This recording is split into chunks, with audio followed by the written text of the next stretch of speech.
Sorry about that, everybody. Hi, all. Hi, Welcome to actual play.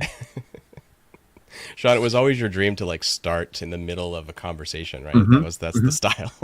That's you Yeah. perfectly captured it. Okay, listen to Backstory Podcast by Alex Roberts, and just listen to the way she just takes a conversation and just picks a good place to kind of fade into the conversation. It never starts; it just kind of picks up somewhere. Hmm. What are we doing? I'm going to do this part. Hello, we are back, and we're playing Agon Second Edition, the fifth version. Um, my name is Sean Nittner. I use him pronouns, and I think I'm going to be GMing this evening.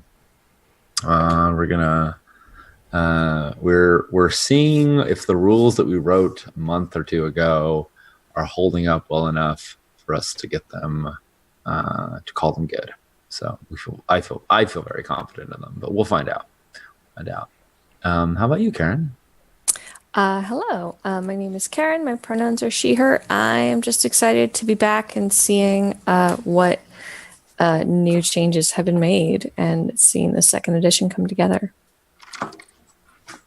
Uh, I can go. yeah. I'm Nadja, aka Trista Ray. I haven't streamed in some time because I have been moving my whole life around. But it's mostly done now. And I don't know what's going on with this game because it's changed a lot. So I'm excited to learn alongside you, audience. I will be your everyman today. Thank you. John? Yeah, I'm excited too. We had a flurry of design work after the four of us played last time, and did kind of two versions, sort of two iterations, maybe more between last time and now, and got some playtesting in, and it was really fun. So I want to get back to our little trio of heroes and see what the rules are like with those characters. If we're playing the same characters, we haven't talked about it. We're free to do whatever we want, but yeah, I'm Yeah. excited. Yeah, I feel the same way, and I'm totally happy either way. That's one of the first things we'll do right now. What everyone's seeing up on yonder screen is the new the current character sheet, and so well, let's give a little backup. So Agon is a game of loosely playing Greek heroes of legend. It's based on the poet's works, but the bard's works, the poet's works. That's bard, somebody else, and other Greek myths, but that's an inspiration and a loose jumping off point. And we're going to tell our own stories of great heroes, and see which one is worthy of legendary virtue and was worthy of the greatest glory and is worthy ultimately of having their name remembered when the sun burns out of the sky. We'll make some heroes, in this case some Greek heroes, and then we'll take them. And the premise is that they are all after an event. Perhaps it could be a war, but after a big event, they're all lost at sea.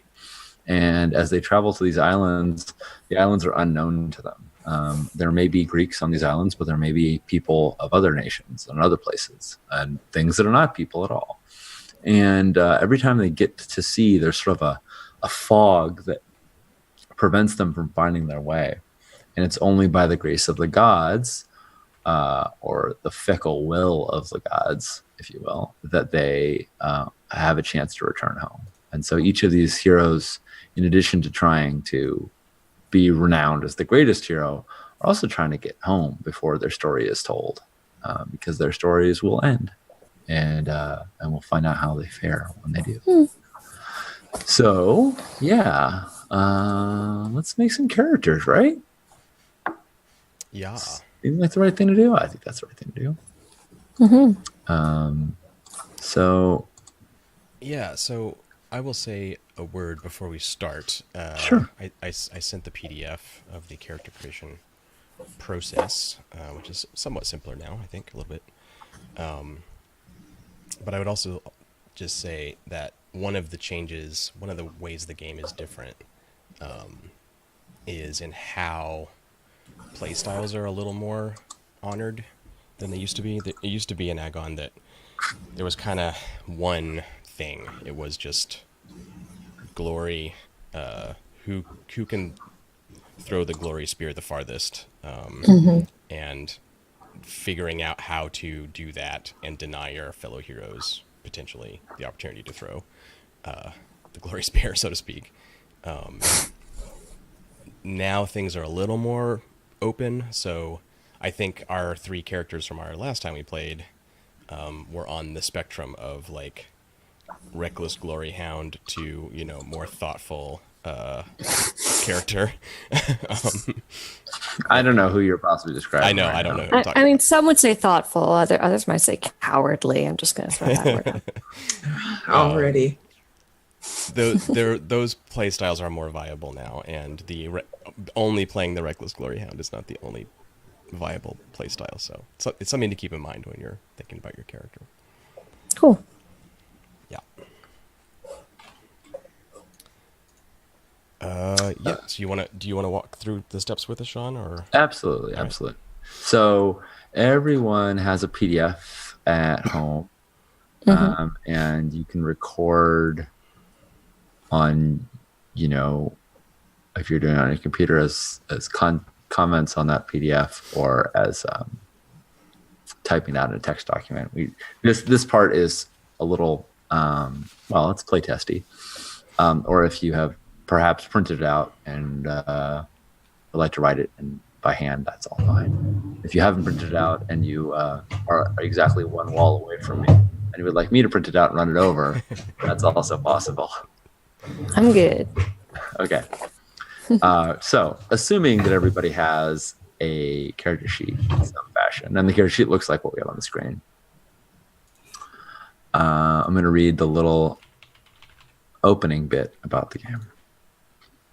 You are a hero of ancient Greek myth. On your way back from the war, you and your companions have become lost among strange islands. Oh, I've already said this stuff. The gods have set before you a series of trials so that you might prove yourselves worthy of glory and legend. Overcome these trials, and the gods will allow you to return home. As a player, your goals are to create a mighty hero whose exploits are exciting to witness, to throw your hero against epic trials so they might prove themselves glorious, to compete with your fellows to prove who is best, and to embody the legendary virtues of courage, harmony, justice, and wisdom. So the first thing you're going to do is pick an epithet. And the epithets will give you both a domain that you are stronger in and a particular strength granted to you. And the strengths being authority, beauty, cunning, etc. And the epithets are on that first page of the PDF. And you can make up your own if you don't like any of those. Yeah, I think before Adrastos, I think I will play Adrastos again. He was either great-spirited or thirsty ass Adrastos, depending on who you asked. Opinions varied. Neither of those are on the list now at this point in the game. So, Right, you're just. I'm gonna have disappointed that thirsty is not on the list. You should. That's an Well, it's always oversight. two. Well, I guess it's not always. Thundering is there, but for the most part, it's 2 words. So it would really have to be thirsty ass. Right? yeah, it would have to be. I mean, Zeus is in the game. That is true. That is a very good point. Who is more thirsty than Zeus? So I think I'm going to be making up my own epithet, I think, if I want to honor one of those aspects of Adrastos. Yeah. Whichever one. There was some Tumblr post or something, and it was like every Greek myth in 5 words is, unfortunately, Zeus was feeling horny. It's like accurate. Very accurate, yes. Yeah, switching out gods is actually another thing that we've kind of discovered in this current version. It's really easy to like swap your deities Your- out. yeah. So that's another thing that And- if you want to and- play in a different setting or something.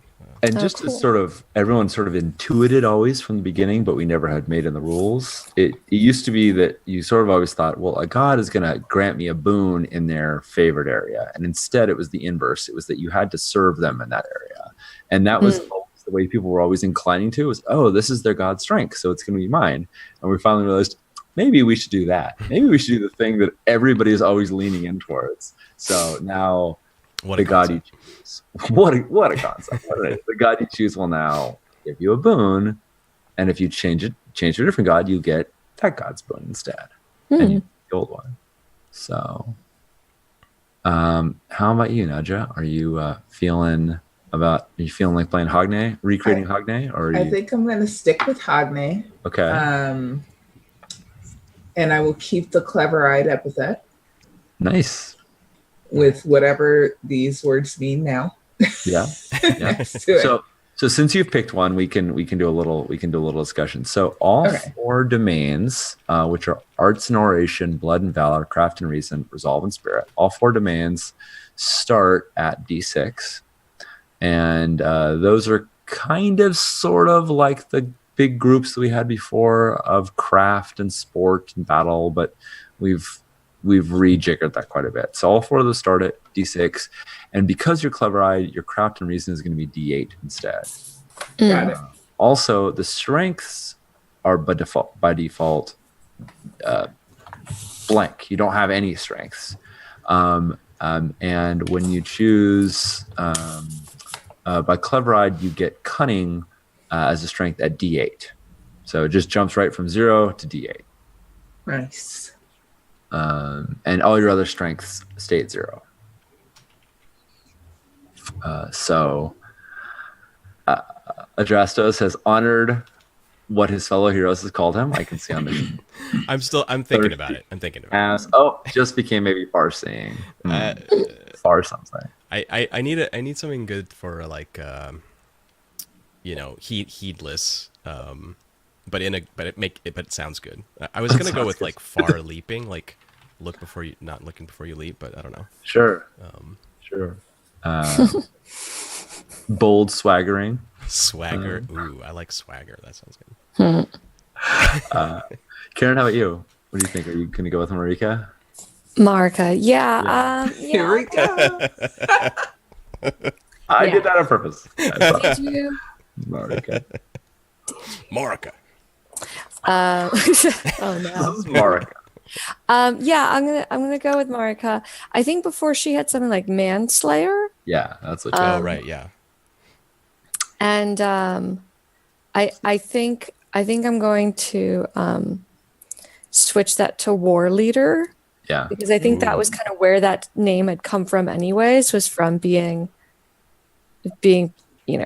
particularly bloody and ruthless in the war. So I'll take war leader. Sounds great. So similarly, you'll mark blood and valor at D8 and authority at D8. Okay. So far leaping Drastos, maybe not.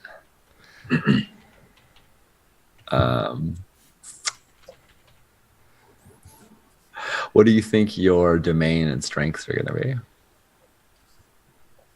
Who, me? Yeah, you. I think I'm gonna go with swift-footed. Okay. Nice. Changing epithets is a thing in the game, so I'm gonna start out, pretending like Adrastos is a Greek hero with a traditional epithet having to do with his speed and daring, and then once it becomes clear that he is thirsty ass Adrastos, then I'll change my epithet to reflect that.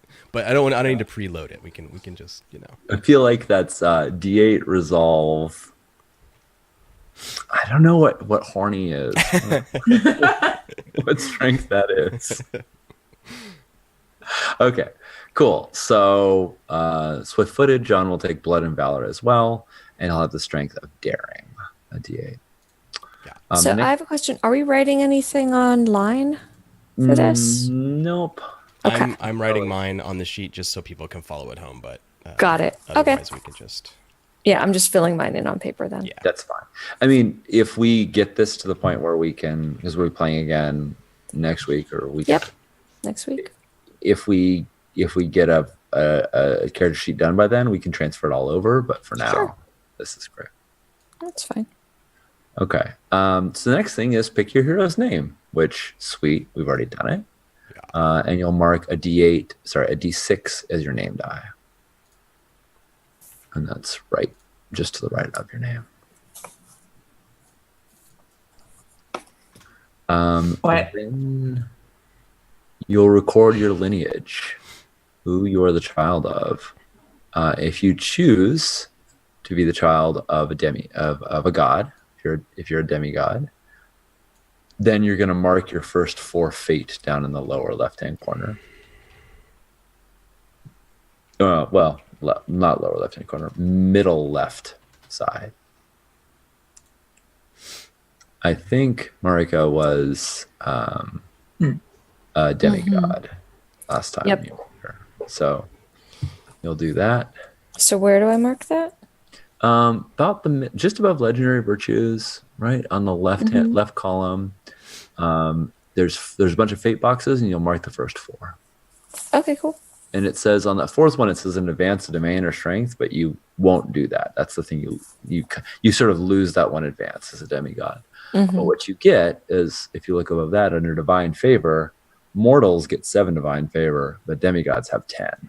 You get all 10 of those boxes. Hell yeah. Makes a big difference, I will tell you. We had debated last time whether Adrastos is the son of Kirke or Circe, the sorceress. Right. Kirke or Circe was definitely the debate that we had. And whether or not that was being demigod. I don't remember how we came down on that, actually. When we played last time, like when we played in this stream last time, we said no. Okay. But since then, whenever we have made characters in similar scenarios, we've said yes. So I think when we were playing a little bit more strict to the first edition rules, we said no, doesn't count. But as of our most recent iteration, I think that being the son of Circe is totally fine for being a demigod. So ultimately, I say yeah, I will do that. I will mark my fate. Sure. I think I want to join the demigod squad and demigod squad. Love it. God squad. You were previously the daughter of Mavros. Yeah. I think you can just change that to be daughter of whoever you want. Or again, we call Mavros a deity and add them to the pantheon. I think I want to be the daughter of, what's that man's name? Hades. What's that fool? Y'all know about my man's Hades? Who is this? He's from around the way. It's fine. Okay. Agon, daughter of Hades. Poppy's gone through some shit. Yeah.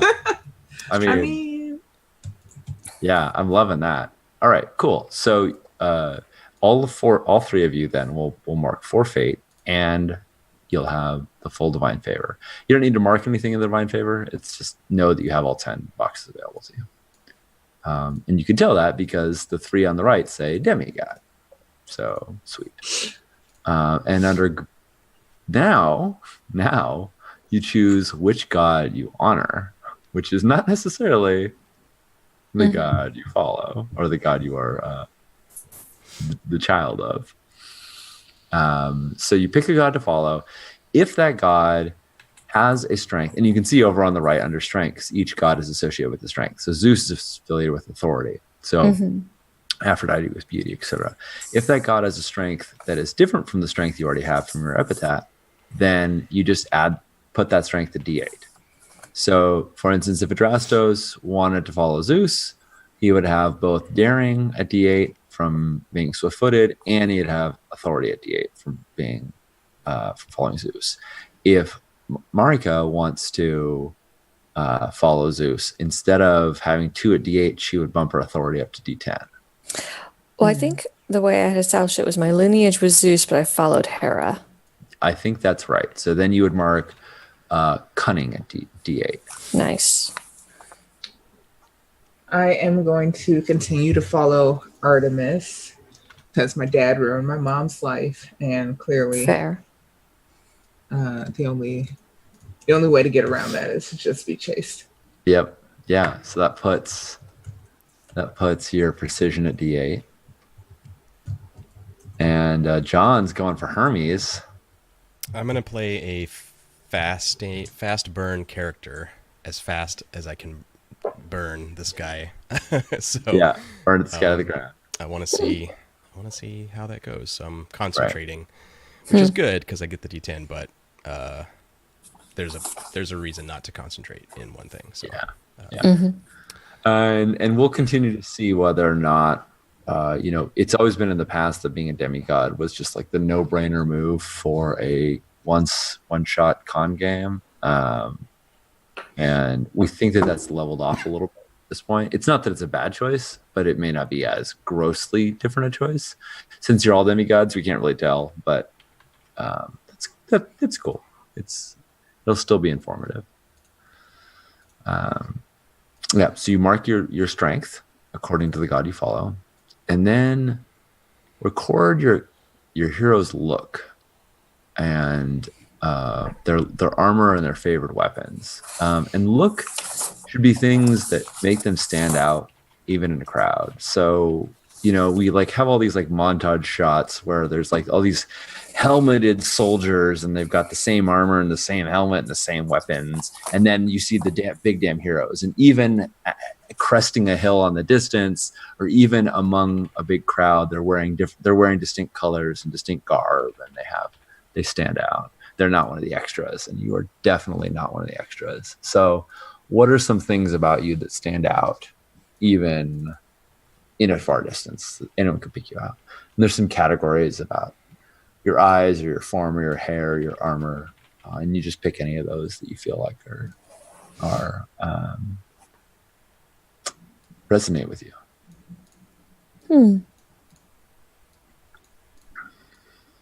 Definitely for Adrastos, the fact that he doesn't wear armor and oils his body so it shines in the sun, that stands out about him. Oil is a type of armor in a way. It's wrestling armor. Wrestling, yeah, exactly. Your foe's grip will just slip off of you. Yeah. Does he wear just like a loincloth? Are we this stripped? Are we this stripped down? He's usually bare chested, and he wears like a skirt, like a Egyptian kind of skirt. That is fairly nice. Like it has like gold and silver thread, and it's got a pattern on it. I think it's got like a stag head with horns that wrap around the side, and he has this long silver spear as his weapon. He's, Brad Pitt in Troy has that like crazy jumping fighting style that they gave for Achilles, where he's always like jumping at weird angles and stuff. I think Adrastos is that type of fighter. He's very likes to jump around and keep people at a distance with the spear. I've been watching the art and development for Band of Blades, and I saw some early versions of the Cinder King, and he's bare chested. And Strash asked, like, do wizards normally go bare chested? And John LaBeouf Little's response was, bad boy wizards do. It's good stuff. Nice. Hey, Ash. Welcome. I think for Hagane, she has kind of bright, shining armor. And she you could pick her out from a distance, because she's never that close to you anyway, because her favorite weapon is a bow. Close up, you can tell that there's like, I don't know how metalworking works, but there's like chased silver and the pattern of wolves running around her breastplate. She has. That's how metalworking works. Like that. Like Oh, exactly okay. like you just described. I was like, can I just like put wolves on metal? Cool. Hell yeah. All the wolves. You definitely can. John, Ash says you're coming in quiet. You might need to raise the gain in OBS for just your input. And then she's got a stoic demeanor, piercing eyes, wiry form, and braided hair. Nice. Stoic demeanor, piercing eyes. I should write this down because I can't see anything but John's right now. So, because I need to be calling your characters out, and I'm not going to be able to see it. So, Maybe that's better. We'll see.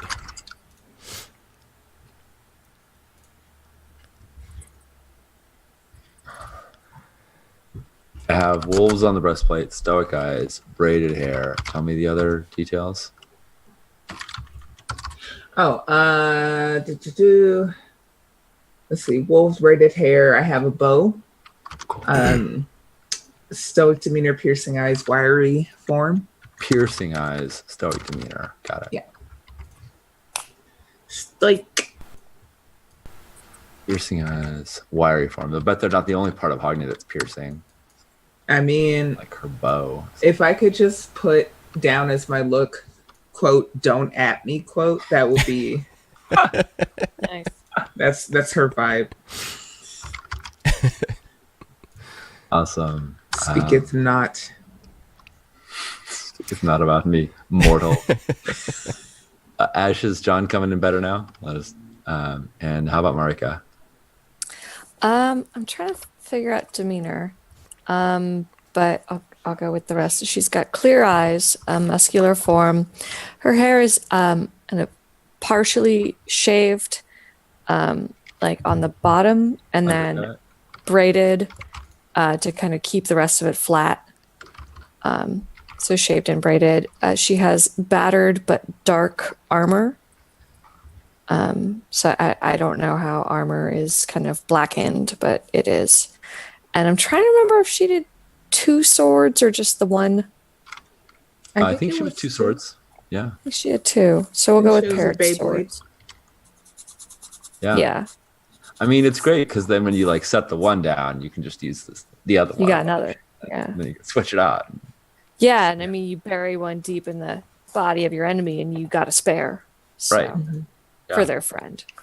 Yeah, and I think the way you get like darkened, battered armor is that like that's the color of it. So I'm down with that. Like maybe you wear it a fire, maybe who knows. Mm-hmm.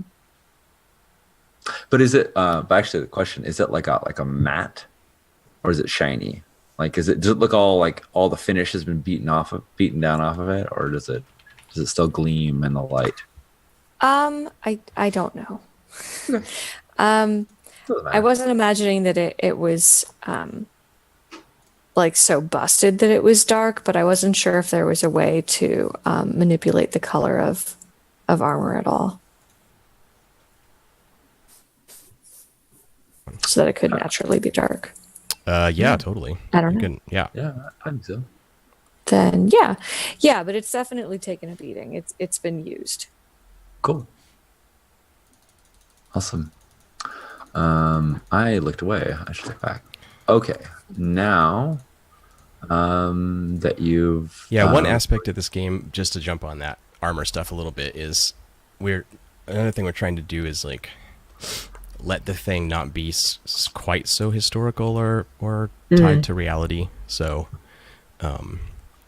more of that will come through in the text, but we can kind of just do whatever. Like, don't at me as a thing is like totally appropriate. We don't have to state fully like, yes, it has to be all ancient Greek, perfect, blah blah blah. Yep. We can do whatever. At me not. We can like Boz mortal. Lerman the hell out of this if we want to. Whoops, the fucketh. I was in a Tachyon Squadron game at Big Bad Con that was based in the Crimson Skies setting. And I had this nasty plane that would just, like, all of my weapons were ridiculous and it would just shoot things straight out of the sky. It was awesome. I had like a great one punch plain. And on the side of it, I said that I had in very fancy cursive script, it said, "Sorry, not sorry." Nice. Yeah. It was a fun game. All right. And this is where the character sheet, the rules on the character sheet disappear, and I have to go to the actual text. So I'm going to pull that up. Ooh, fancy. Because I think setting, making a hero, all these things form the band. Okay. Introduce yourselves to your other players. Tell them your full name, the deity you favor, and what features they know you by. I think we've done that, but we can still start off. There's one more thing to do before you and the other players finish and start the game, which is achievements. Those are moments in your hero's life, flashbacks when your heroes distinguish themselves. The point of the achievements is to showcase little scenes of the lives of the heroes before they were blown to these strange islands, to establish the competitive nature and relationship between the heroes, and to establish a network of oaths between the heroes. And that last one being the most mechanically significant, and that oaths are very important, and there's only so many ways to gain or use them. So when it's your turn, you'll have a contest against each of the other heroes. Pick a domain, such as Craft or Reason, and invite your fellow heroes to challenge you in a contest. Any and all in the belt and the band are welcome. If you have a test in mind from back in the day before you were lost, you can describe it. If not, you can look to me, and as a GM, I will think of some test that involves that domain. And you, the other players, will do the normal roll, and we'll kind of get into the rolling mechanism, and then we'll see who is victorious, who gains glory, who owes oaths. So, not to be added with. So, John, since you are probably most familiar with this set of rules, Sure. why don't you introduce Adrastos, as we described, kind of recap his name and his lineage and all that stuff, and then challenge your fellow heroes to a contest. All right. I am swift-footed Adrastos, son of Circe, the sorceress. I worship or I honor Hermes in my actions, and I have basically so far in our little adventures, I think Adrastos is the heedless one, the fool, given our past sessions. That's his deal. He likes Hermes because he's fast, not so much the cleverness part of Hermes. Yeah, he doesn't like to wear armor. He likes attention and accolades, and it hits on everyone that he comes across for the most part. He's not a creep, but yeah, that's his thing. He might be a creep. He's not a creep yet. He's not a creep. Adrastos doesn't get to say that. This is my idea for the character. We'll see. We'll see what happens. We'll find out his creepiness. Yeah. So I think I'd like a contest. I'd like a contest of daring, of blood and valor. Having to do with let's set it during the war, and I think it is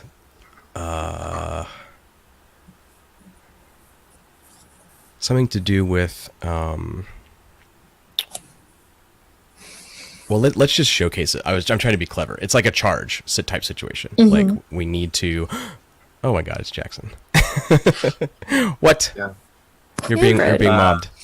I have two co-GMs. Look out. Jackson and Cody are running adventures. Sorry, go on. Yeah, it's a situation where the war commander, maybe that's Marika, is Probably. doing something tactical, and Andrastos decides that charging the enemy is the right thing to do. So that's what I remember from the war anyway. Sean, maybe you can paint the picture there, but that's my idea. Sure.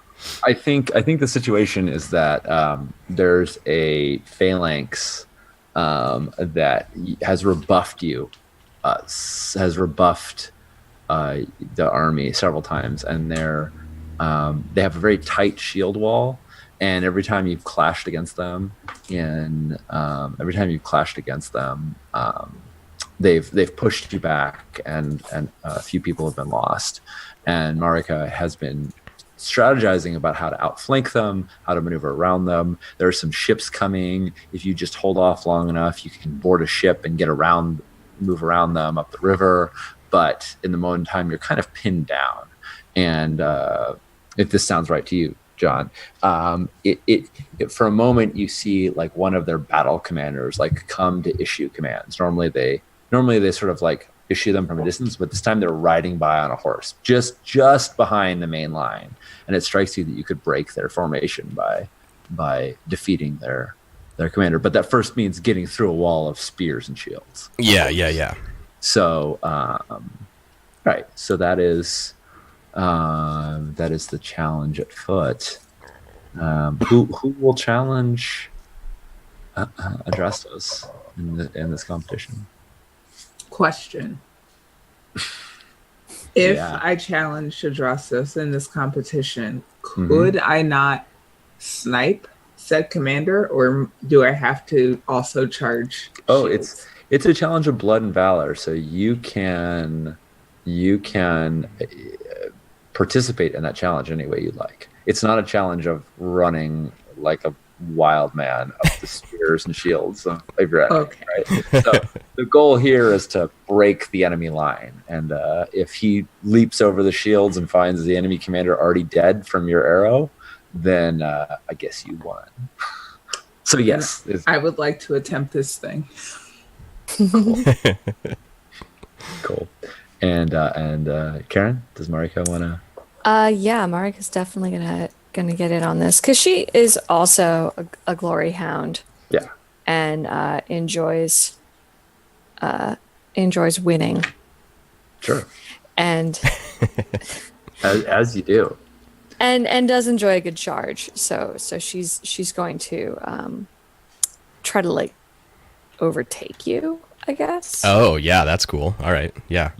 Yeah. So the way this works, and this is, one of the things we were doing with this current edition of, one of the things we were with this current edition, we're trying to create as few exceptions as possible, so that achievements didn't work separately than normal contests, which didn't work separately than interludes, which didn't work differently than battles. Like, we're trying to just, as much as we can, standardize this. So this role is going to work exactly like any other role, wherein you're going to roll your name die.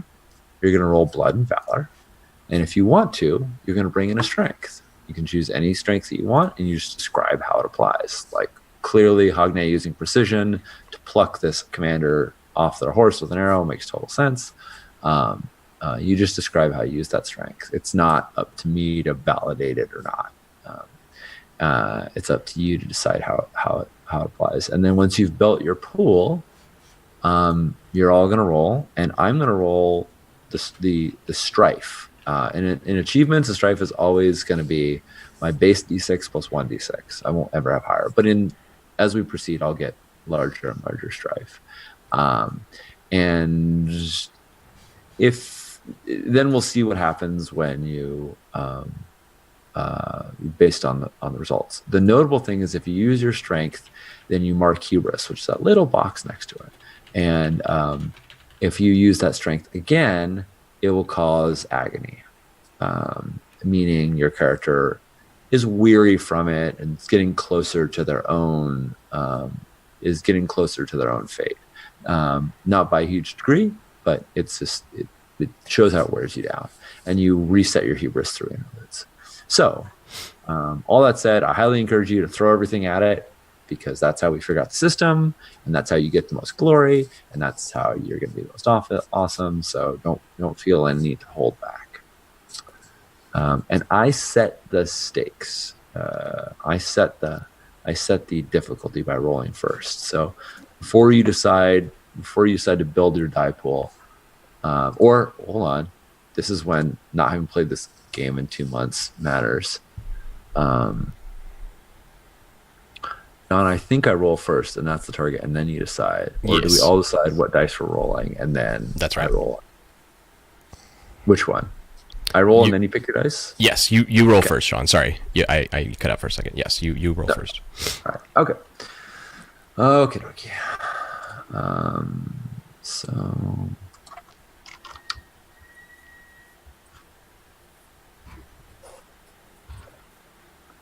see if my dice can work.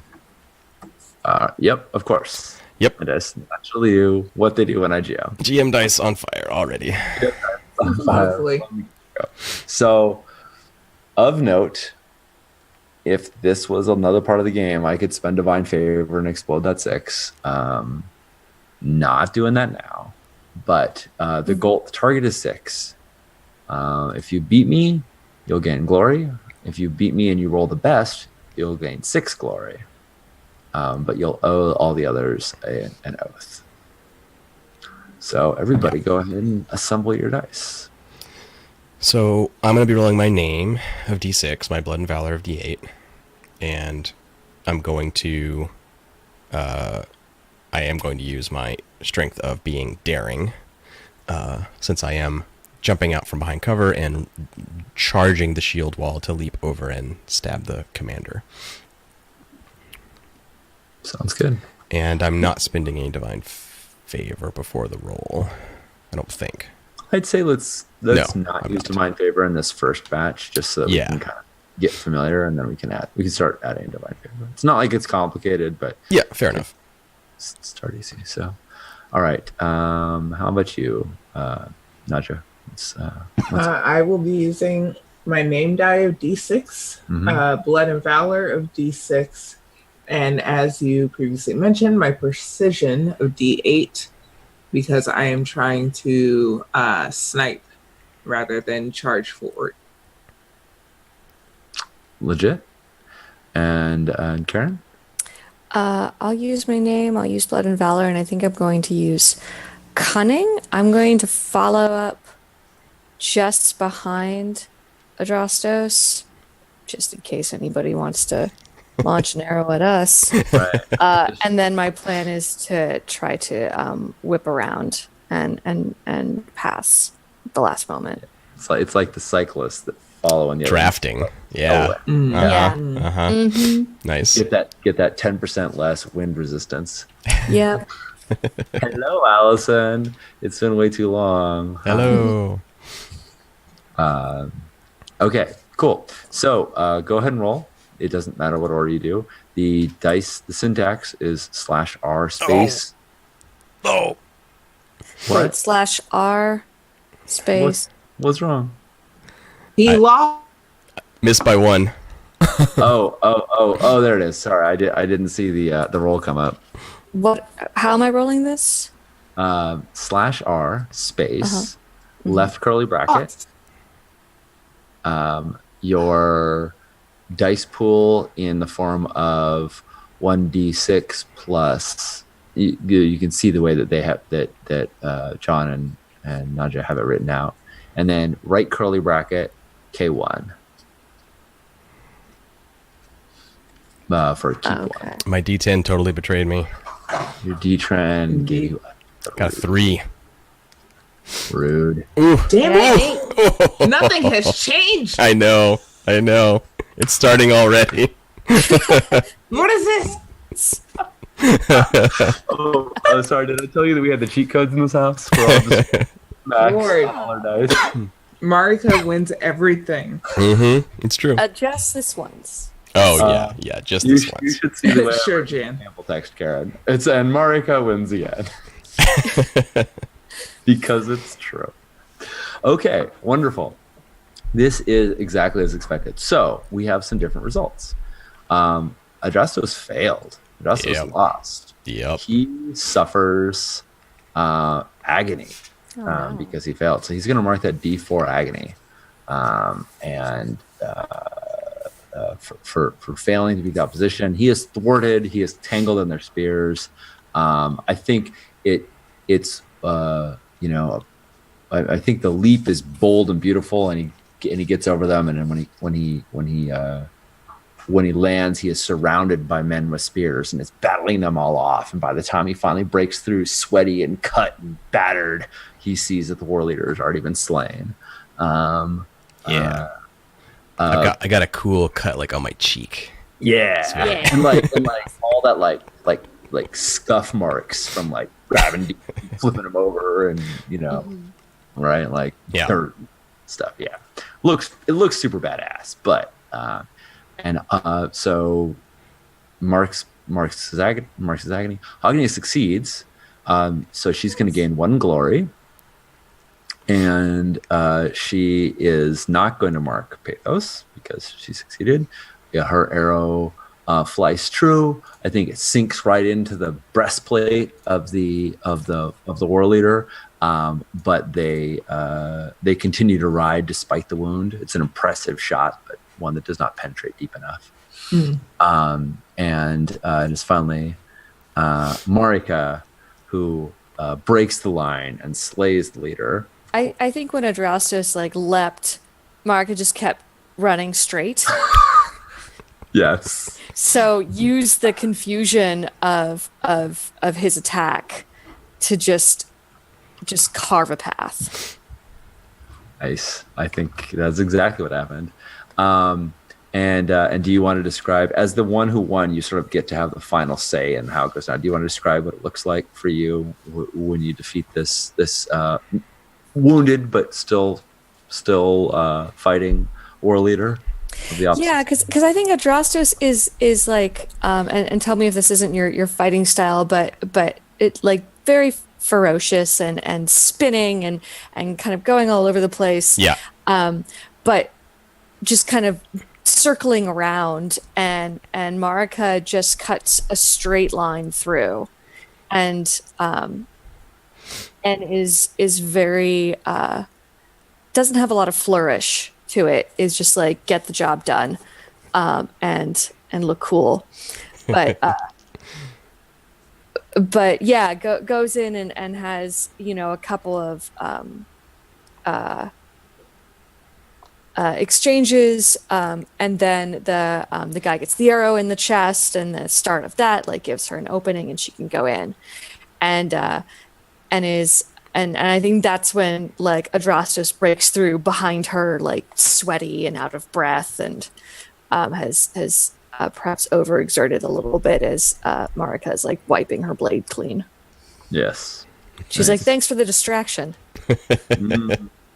I don't even notice because I'm fighting for my life and barely able to. I'm like, ah. Yeah, you were doing it. You were great, but right. Marika was more focused. So I misspoke. I just checked the rules. Why did I read the rules? Only Marika will mark hubris. So so Hogne, you get kind of all the good without it. You only get 1 glory, but you don't mark hubris and you don't mark agony. So you walk out of this scot-free with that arrow. Nice. Marika, you get 6 glory because that's what I rolled. But you have to mark hubris on one of the things you rolled, which is either your name die, blood and valor, or cunning. You get to pick. Yeah, what does that mean? What do I mark? How do I It mark means that? It means that if you roll that thing again, it starts to wear you down, and it starts to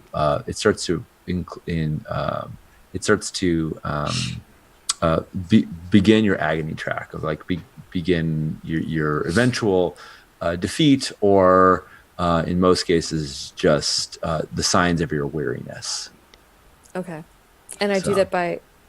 So you notice how block. there's a little diamond next to each of those boxes. You just fill in a little diamond. Okay. Sure. It's great because when you get Pathos, that shows how beat up you are, and the more beat up you are, you can use Divine Favor to roll your Pathos, your Agony die, rather. Mm-hmm. So, or your Pathos die, sorry. So being beat up actually makes you better in this game. So it all sort of feeds into you being awesome. Awesome. and you get to describe the action as you just did. So, but finally, most importantly, because you were the greatest here, you owe it to the others who supported you and who brought you, who helped you with this greatness. Everyone else gets to mark an oath from you. So both Adrastos and Hogne get to mark on their sheet that Marika owes them one oath. This is true. I really did benefit from the two of you. It's true. Yeah. Yeah. Yeah. For aiding you in this, you now have to aid them sometime in the future. A good trade. Yeah, we'll definitely remind you. Remember how you're the best at killing? Give us a hand here. Yeah. I mean, if you can't handle it. Rude. I mean, Wow. when someone calls in an oath, it is just your chance to prove to them how much they need you and how badass you are. That's legit. That is true. Yeah. All right. So that was the first achievement. We'll keep going in the same order. Nadja, do you want to have a call a contest for Hogne?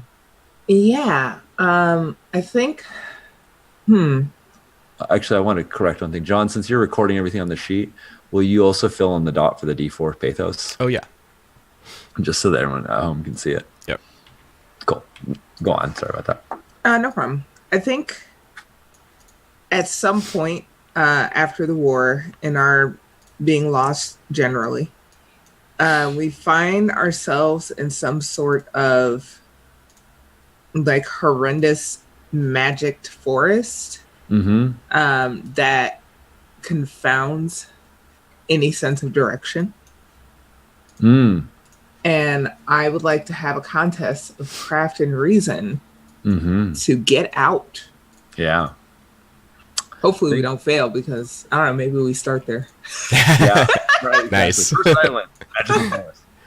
Yeah, Make it easy on the GM. Just do the prep for him. Yeah. Like, oh, actually, we're still here. Logic. Thanks. All right. I think there are like forest fae-like creatures. I think there are these forest spirits. That's it, forest spirits, and they like will-o-wisps. They glitter in the night, and they make you think that there's torchlight.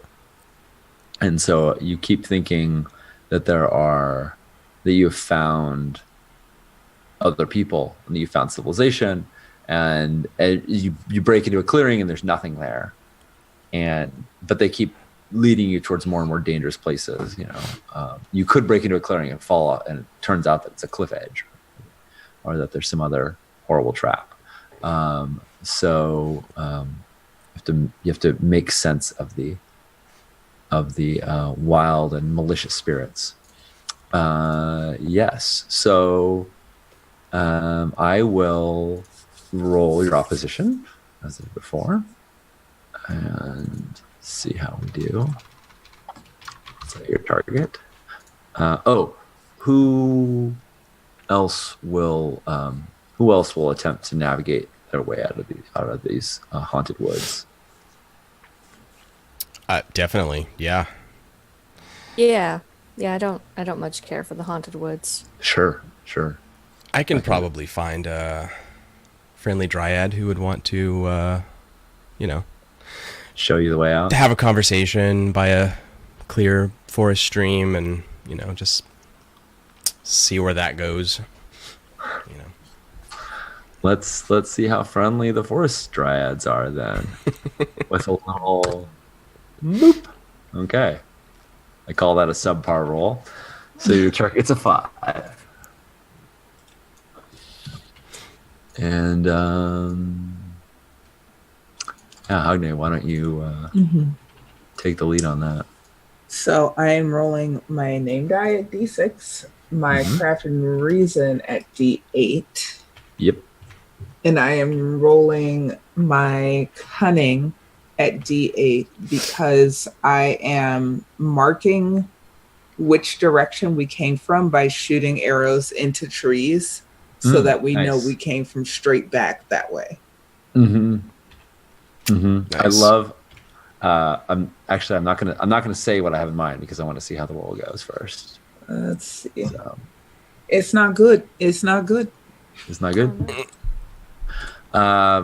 Well, what I envision, and we'll see how everyone else rolls, but that there are creatures that like pluck the arrows out and stick them in other trees to mess with you. So when you Rude. come back, they have been displaced. It's fucking 4chan forest.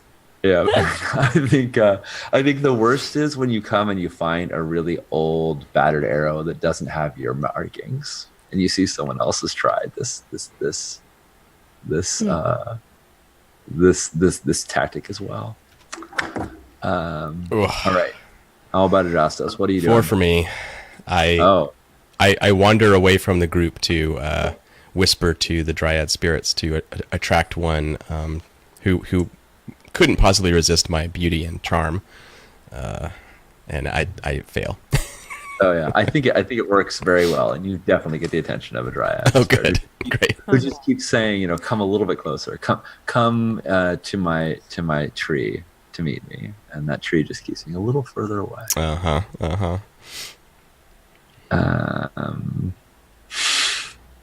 All right, how about Marika? Can you get everyone out of this forest, or are we going to start the first island and shoot them?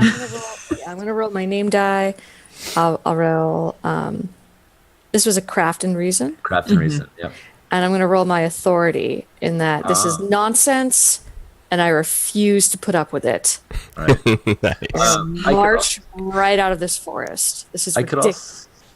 I could also see your authority a little bit being like, you like mischievous creatures, like piss off. Like they might be scared to mess with you too much as well. Yeah, like I just won't have it. I find out that the arrows are being moved around and I just yell at the forest. No! How dare you? I said it. We won't have it though. Bad forest. Bad. God damn it. Yeah. Marika wins everything. All right. So, very similar to last time. In this case, both Adrastos and Hogne failed. Adrastos is found, has to be, is found. And Adrastos, you've seen things beyond the pale. Your eyes have been opened. You've gained a second sight. However, you're just utterly befuddled by the experience. What went down between you and this Dryad? No one will ever know the truth. I will never tell the tale, but I've got bark just where you don't want it. I mean, it's very uncomfortable. It's very uncomfortable. So Marika has to forcefully, find you and drag you out of this forest after your encounter. You will mark Pathos again. You will also mark that Marika owes you an oath. Yep. And why is it that I owe you all for saving your lives? How does that work? You just couldn't have done it without them. Yeah. I think I could. Okay, fine. Well, in truth, it's that when you show that you are the greatest among them, then it is your duty to give them the opportunity to show their greatness as well. Mm-hmm. Yeah. Winning against an easy victor, there's no glory in it. You have to build up the heroes around you. Mm-hmm. Hogne, you have the similar mechanical results. One level of pathos. One level of pathos. You gain no glory. And I'm not sure if the first woodland sprite you do see actually gets an arrow in it or not, but I wouldn't blame you if it did, after they've been messing with your arrows the whole time. Waste of arrows. I don't take that lightly. And Karen, you get to describe how you... Karen, you're going to mark hubris in one of your traits. You're going to gain 5 glory. And you're going to describe how you get everyone out. I think when she discovers that the arrows are getting moved around, she just kind of gets very angry and kind of shouts at the forest that do they know who we are, and and we don't have time to waste on such tricks, and then I think Do you tell them your name? we Tell them who you are. course. Really who you are? Yeah, nice. Yeah. And and I think Hagne and Marika kind of set a path, and eventually we come across Adrastos and just kind of drag him out and kind of push him along the path. And no one gives us any trouble after that. We're able to find our way. Nice.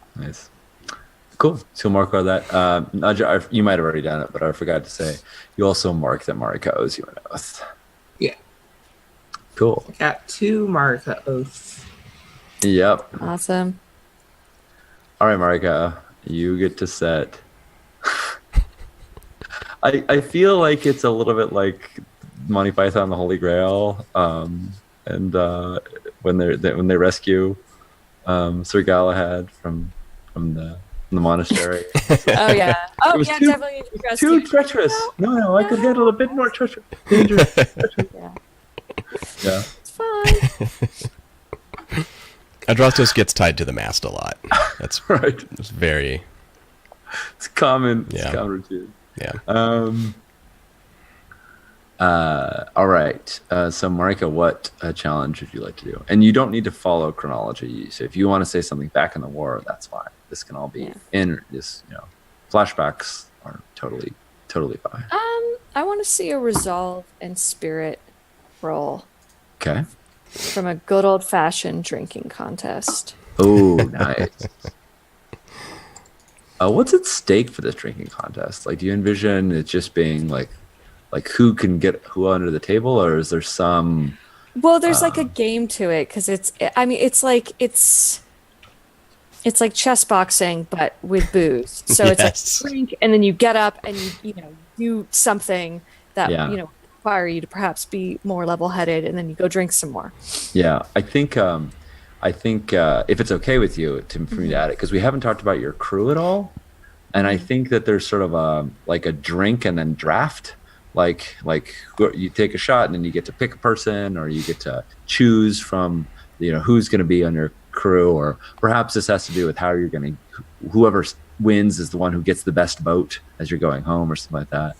So something to establish the crew of your ship. Is that? Well, no, I was imagining it of more like a test of skill, but you have to do it getting increasingly drunk. But you have to do increasingly drunk. Awesome. Yeah. So Yeah. It's like any drinking game. Yeah, like any Yeah. drinking game. Right, Yep. obviously. But something that's Pointed just like objects.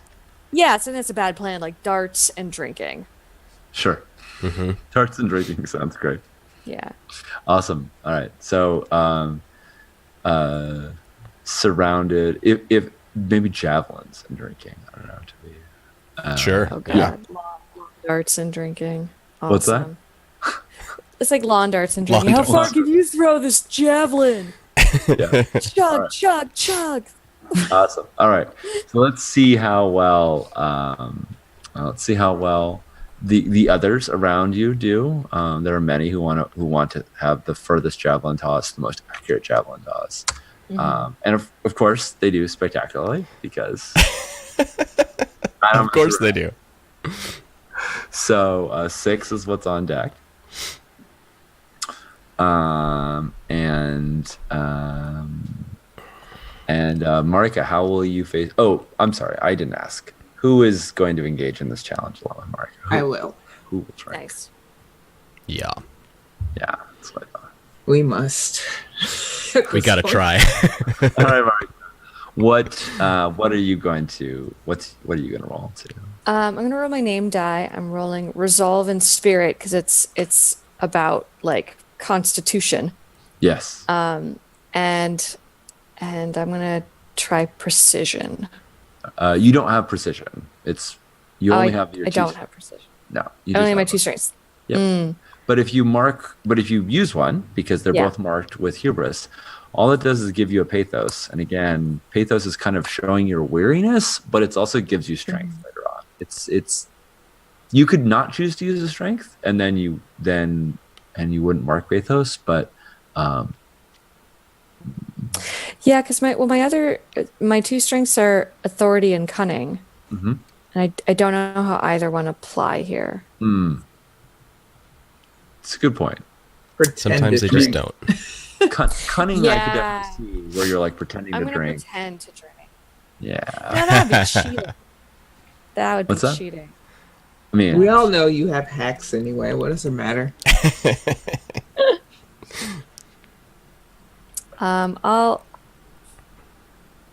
I'll go with cunning. cool.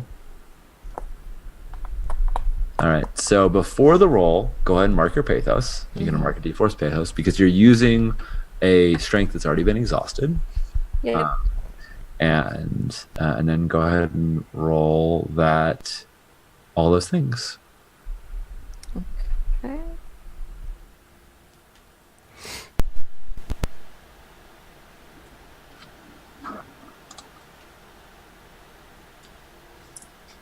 And let's take care There of you 6 go. score. All right. Oh, A 5. Marika So- did not crush the difficulty. What a shock. And before we roll 6 ones between the two of us. I am adding a strength. I'm using my daring. I am going Nice. to light the shot on fire Yes. and also light the javelin on fire. and then you stand there and you psych yourself up and you go and then you do the fire shot and pick up and throw the fire javelin real quick before Brilliant. before you feel it, you know. Right. Yeah. There's one of the obstacles in the Tough Mudder is a big ice tank that you have to go in, and then underneath something there's like a lid to one in the middle. You have to go under the lid and then pop up the other side, and everyone just says you just don't think, just go in and don't stop moving. And Exactly. you get about 15 feet out of it, and then you're like, oh my god, I'm freezing. Yeah, the fire, it can't hurt you if you don't think about it. That's the If you key. move fast enough, the fire can't catch That's you. the key. Well, let's see, Darren. Come on, D10. You've been letting me down a lot. Yeah. Oh my god. I would like to posit, if I may, Sean. No. two across the board. I would like to posit that Adrastos makes the classic mistake of lighting the shot on fire, then psyching himself up. Then when he goes to take the shot, he burns his face and then throws the javelin and is distracted by the pain. It's one of those things where you just got to get the order just right. Yeah. I have been at a party where somebody was doing flaming shots of ouzo, Yeah. but wanted to give a very lengthy toast beforehand. And it's be careful, kids. I mean, what is there a safe way to do a flaming shot? I mean, fast. Fast, yeah. Okay. Don't let your glass get heated, because Got it. All right, Hogne, it's up to you. Are you going to be? Are the three of you going to be bested by some nameless? Goddamn. we might. Shit. So I am using my name. I'm using for D6. I'm using my Resolve in Spirit for D6, and I will use my Precision for D8. And it's kind of Hogne is like standing there. She's kind of like weaving a bit as she stands there with the javelin, and she's squinting one eye to like make sure because she's comically drunk. But we'll see if she can do it. Nice. Hey. And the Victor goes Nice. to the one who challenged. So if I was presenting you with a challenge and I said, you're being beset upon, and I was the aggressor, I would win this. But because you are because the heroes are the aggressor, you went on ties. So we follow the same procedure. Both Marika and Adrastos, you're going to mark one Pathos. So Marika, you're going to be marking a total of 2, one for using your trait with hubris and one for failing. Yep. And you'll gain no glory. However, you will each get an oath from Hogne for winning this. Hogne, you'll get. Oh, I didn't get glory from the last one. You should get 5 from the last one. Sweet, thank you. Total of 11 glory. Yep. And Hogne, you're going to gain 6 glory. You'll mark hubris for one of your abilities. And you did it. You want to describe the scene, you describe how you win this challenge. I think up until now, the other Greeks have shown that they've probably been playing this game nights and nights before you all arrived, and they've actually developed some technique for it. And one, particularly lithe one, takes a running start, and she just it stops just before the line that you can't cross, and just hurls it with great flight. And it seems like the javelin takes flight on its own accord. It just never wants to land, and it finally plummets into the sand in the distance. But it's almost out of sight when it lands. How do you best her? So I think Hagne is habitually a very quiet and reserved person, but she is quite drunk at this event. So it's uncharacteristically loud and boisterous. She sees this other javelin thrower and like scoffs really loud. And she does another shot, picks up the javelin, kind of wobbles her way back a few feet, and then stumbles forward, but manages to hurl it with all of her demigod strength pretty far out into the sand. And she, after she hurls it, she nearly falls on her face, but then manages to rebalance and like squints in the distance and is like, I think I've won. I think I've beaten all of you. And continues to brag about it into the night. Nice. I'm running the other way into the sea because I'm on fire. Nice. My face. Except you discover that salt water in your burned face is terrible. Oh no, I don't. Dresses can't. He's gonna be beautiful for not the fate. I love it. I think in the morning somebody goes out there and they see that your spear, yours is like just landed past hers, but it's splintered the end of her shaft. Like you went right through it, and your tip is just past hers. Awesome, wonderful. So that is our achievements. We all have oaths with one another. We've all marked some glory or some pathos. Some people have marked glory. Not all. People that don't suck at this game. We have, Oh. Yeah. I mean, you just wrote it. I don't know. we collectively marked some glory pathos. All right, and then that's the next thing we would do. Would be to go to an island, but I think this is a good time to take a little break. Yeah. So Cool. let's do that. I will do then. that. I will then- put us on hold. I will not start the stream again this time. I mean, I think that's a Or pro. two.